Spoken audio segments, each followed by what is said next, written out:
Hello and welcome to BBC News. I'm Laquessa Burak, and we start the programme in the Middle East, where Israel's foreign minister has said a planned ground assault on the southern Gaza city of Rafah could be suspended if a deal emerges to free the hostages still being held by Hamas.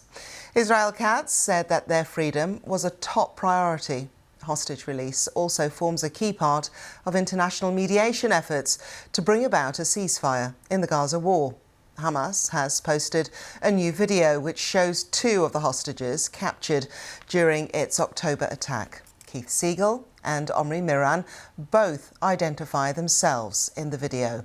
Whilst it's not dated, there is a reference to the recent Passover holiday.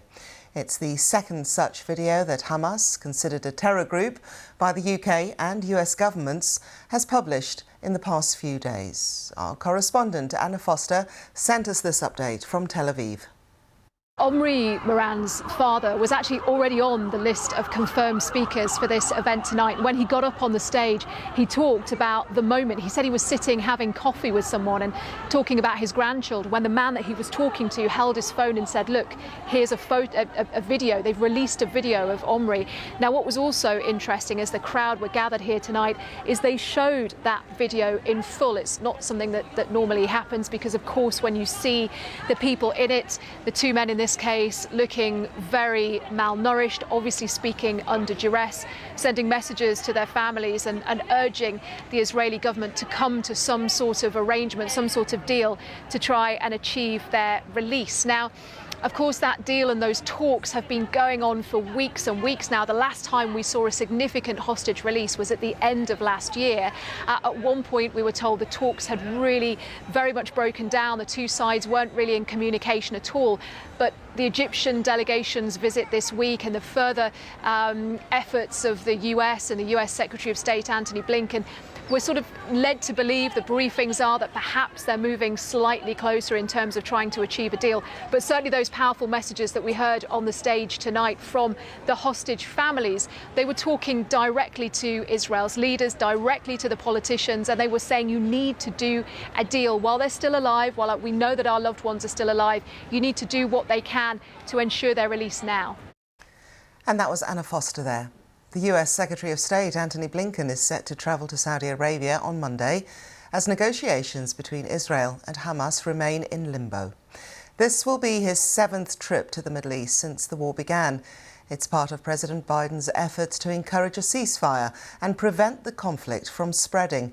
He'll also call for the release of those hostages from the October the 7th attack.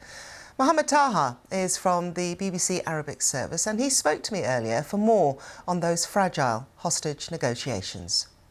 Both parties are putting massive amount of pressures on each party to accept the hostage deal without massive amount of conditions. So Israel is putting pressure. They are intensifying the military operation. They are threatening of starting the operation in Rafah. Overnight we saw 30 people died in shelling in middle Gaza and in Rafah. 10 of them are children. Israel believes that only military pressure on Hamas would make them accept the hostage deal.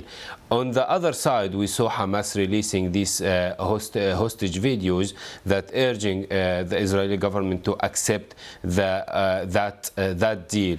And I heard a clip of a Hamas official saying that Israel want them voluntarily to hand back the hostages, voluntarily to accept Israel continuing occupying Gaza, voluntarily accepting not having a permanent ceasefire. And the Hamas would say, why on earth we accept all of this without a perspective of ending this war?